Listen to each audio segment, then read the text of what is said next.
Hello everybody, welcome back to Hunt Creative. Today we're going to be making a modular bar or counter for your inn or tavern tiles. I like to make them modular at a foam core, and we're going to make a couple of different sizes. To start, we're going to make some 3/4 inch by 2 inch rectangles, two 3/4 inch by 3/4 inch squares, and some 1/2 inch strips to act as risers underneath these counter surfaces. Once you get them all cut out, peel off the paper and reveal the foam core underneath so that we can texture it up and paint it out to look like wood. Just taking a few minutes here under the time lapse to peel off all of the paper from these pieces I've pre-cut.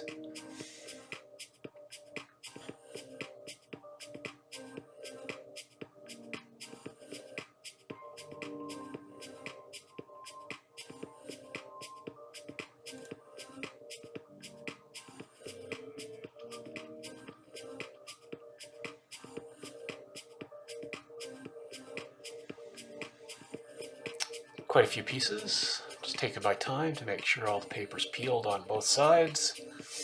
It's going to make assembly a little bit easier.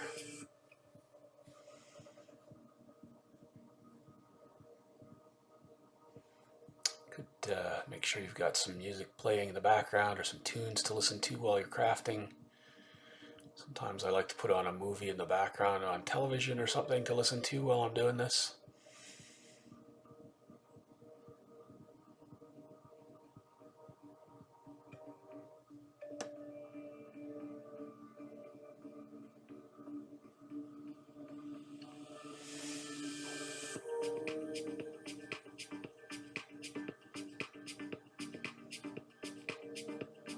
Only a few more to go.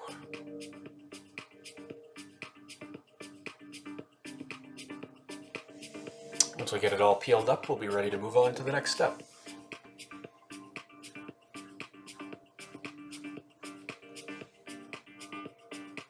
Well, it looks like I missed a piece here, so I'm just cutting one more little section and peeling the paper off. And now we should be good to move on to the next step.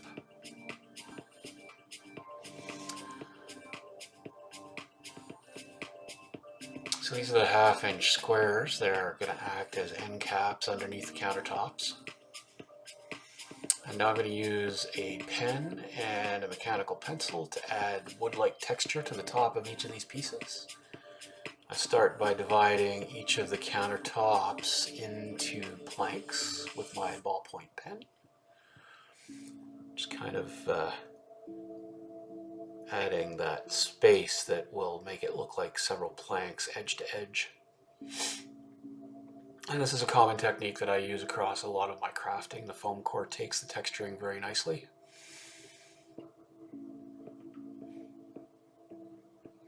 Not being too exact, I'm not too fussy.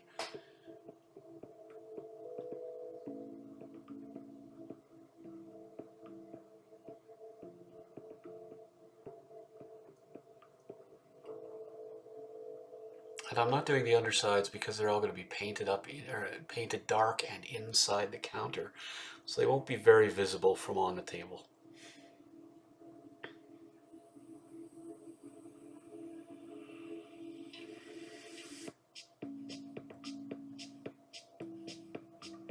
And there's my mechanical pencil, and I'm just adding some finer grain lines there.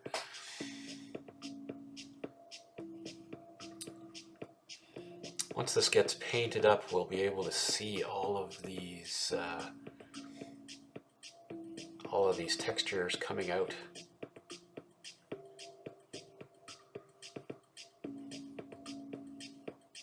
And it only takes a few minutes to do, and the results are really worth it. You'll see when we paint this up.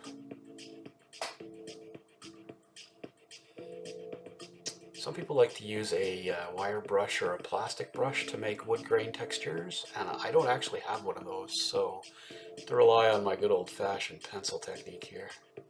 One of these days the dollar store will have a suitable brush and I'll pick it up.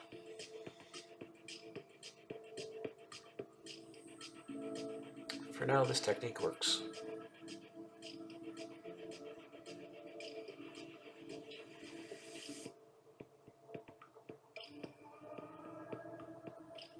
don't want them to be exactly the same. A little bit of variation and a little bit of waviness helps increase the illusion of natural wood grain.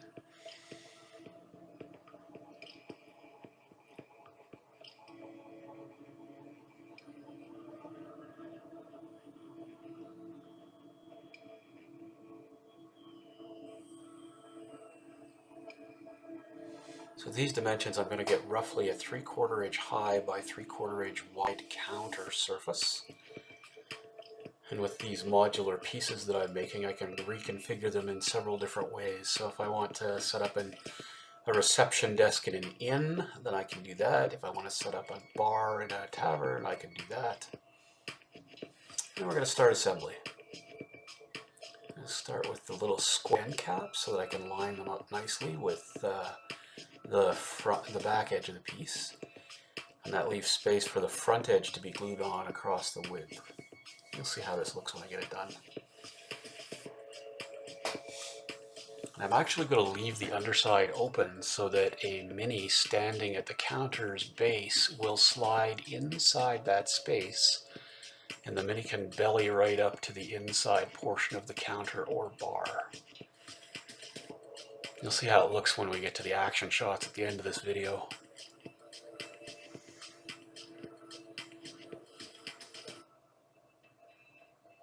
Little dab of glue. Stick that on and get it lined up nicely. More dab of glue for the front end of the counter, the front surface. Just push it together and line it up.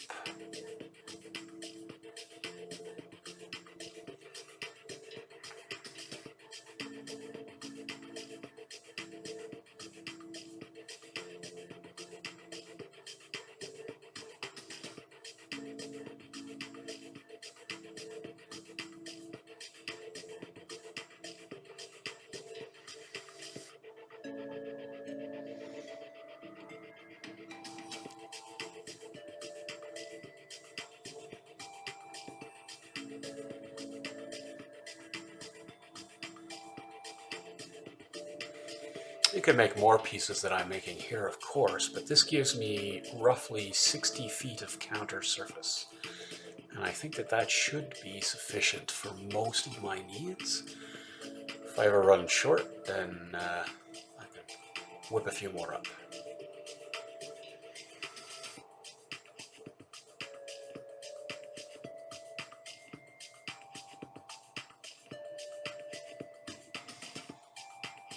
See, it looks kind of like a bench from one angle there.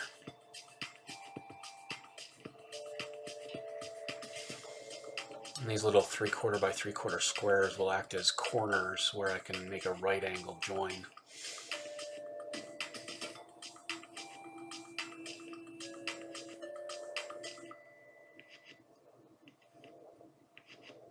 Just make sure that there's no extra glue squeeze out there.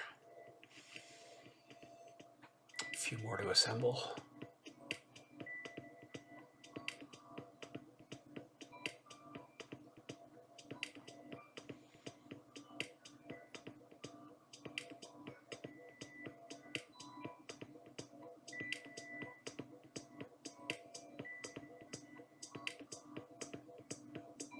And trim off a little extra.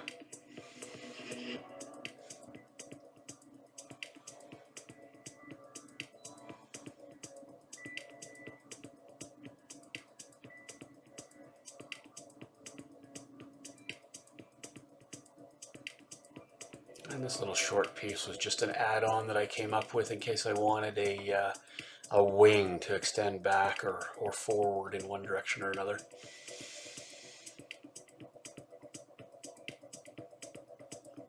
Last piece. And we're going to be ready to move on to the next step.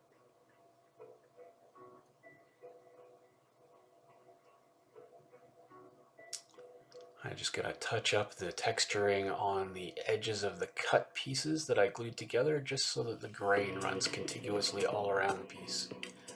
Again, this is going to look great when it gets painted up, and it's going to add some continuity to the appearance.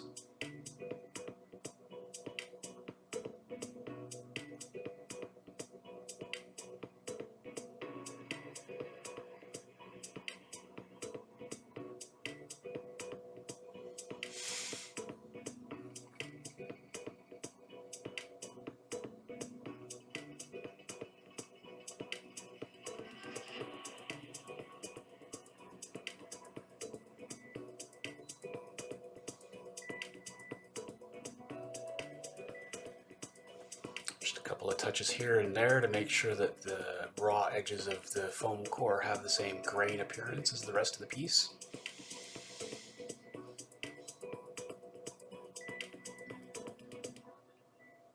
And then we'll be ready to paint.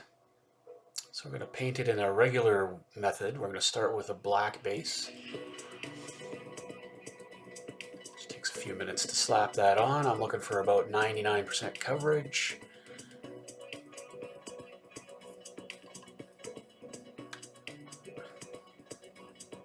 If I get a little paint on my fingers, you'll have to excuse me. Washes off with warm soap and water.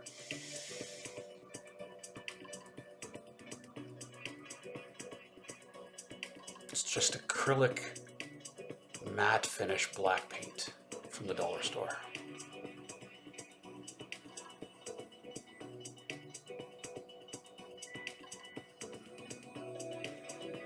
Just slapping it on. Trying to get the inside too. We're not going to paint the inside other than the black, but this does mean that that white foam core is not going to jump out at you on the table.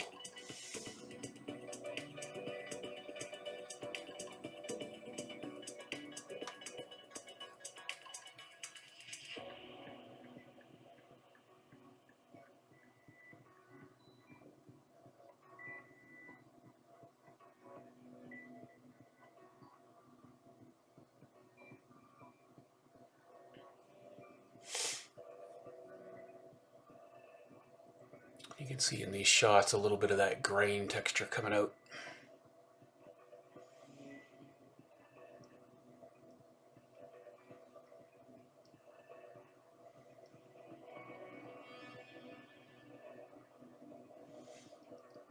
Looking good.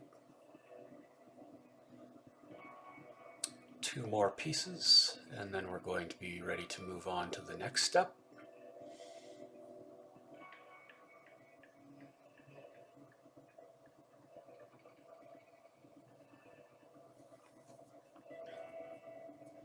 Last one.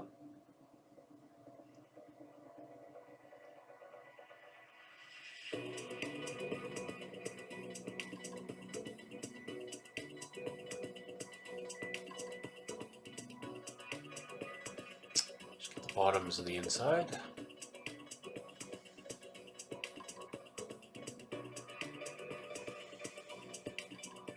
And then they're all black coated. Just wait for them to dry before the next step. And we're going to coat them with a milk chocolate color. This is slightly lighter than my coffee bean brown that I've used on previous pieces for the Tavern tiles.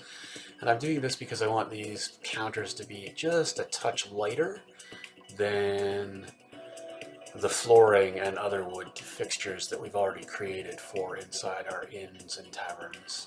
Just a touch of contrast to draw the eye. Here you can see I'm looking for about 80% coverage. I want a little bit of the black to continue to show through, but largely I want it mostly to be this milk chocolate brown color. And again, I'm not doing the insides.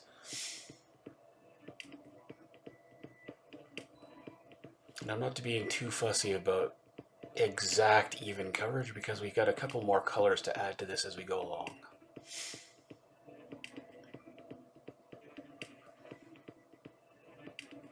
You can see the grain popping out on those textured pieces,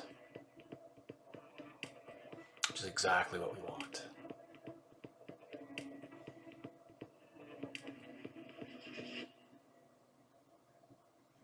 And again, I'm just using cheapo acrylic dollar store craft paint.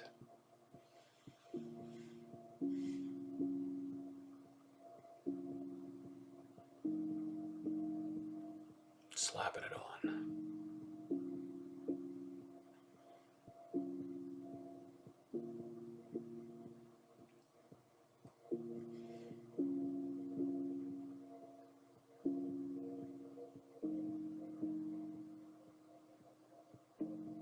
There we go. Might even out a little bit.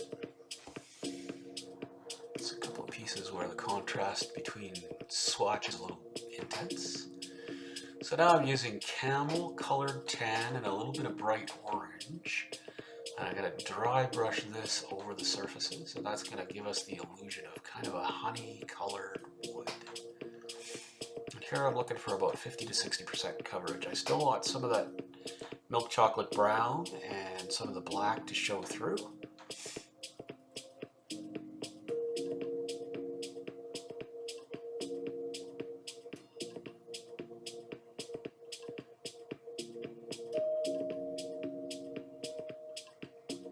And I can even out any blotchiness here at this stage by dry brushing a little heavier in places where the colors might not blend as nicely.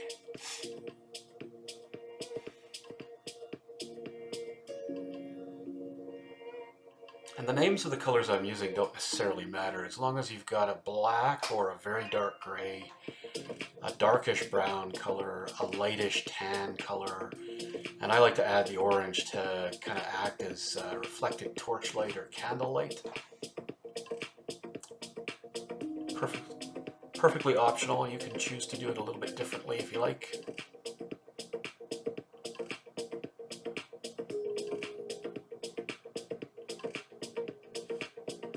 You can see the dry brushing bringing out the variation in tone and highlighting and enhancing that wood grain effect.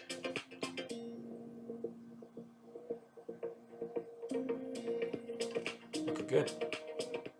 A few more pieces to go. And again, you can see that I'm not being exceptionally fussy about how these turn out. Like I'm going for relatively even color tones and coverage, but I'm not really sweating it too much. And a little bit of variation draws the eye and adds interest, so it doesn't have to be 100% identical to all of the other pieces.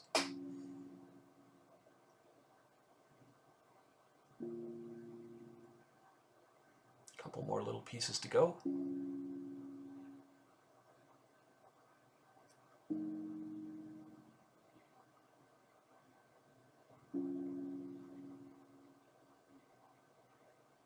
Last one. We'll be ready to move on to the next step.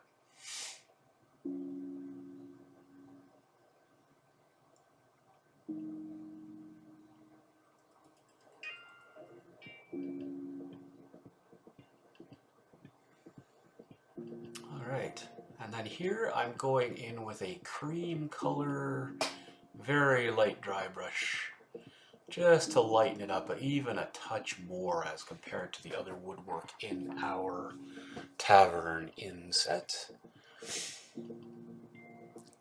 Just to draw the eye a little bit and make the wood look a little bit weathered, like it's been there for a while or seen some use.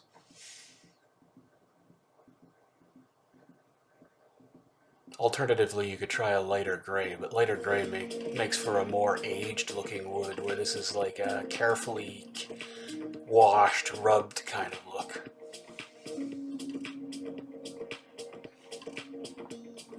A couple more pieces.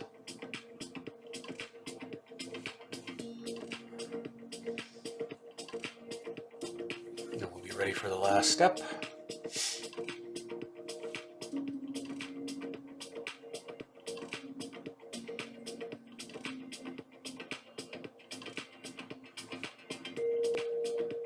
And lastly, but not leastly, we're going to coat these all with a generous coating of matte finish Mod Podge.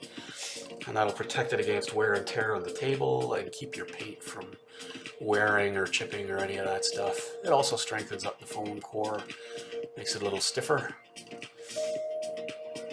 I'm doing the outer surfaces. I am far less worried about the interior.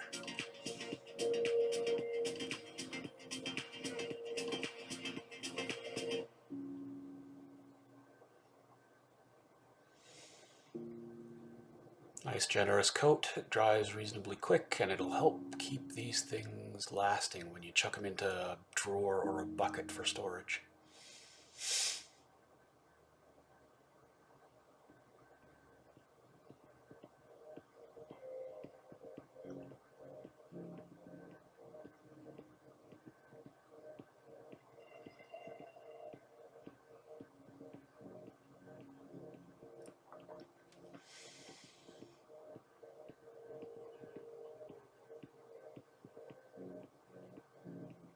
Couple more pieces.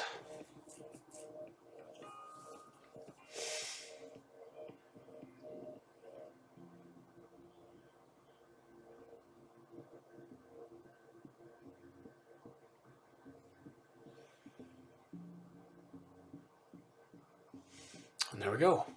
And here's a shot of it in place on our tavern tiles, and you can see that there's just a very slight difference in tone. The camera's not picking up too terribly well, but the scale is really nice. And you can see that the purple figure in behind the counter is bellied right up to the bar because of that spacing I left for the base to tuck in underneath. So here we can see the tavern tiles, tavern chairs, clip-on tavern windows, and the newly made tavern bar that we just created.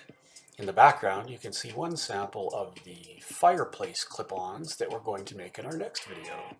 So join us next Thursday for clip-on fireplaces for use with your tavern tiles and other tiles made by Uncreative. Thanks for joining me, and we'll catch you next time.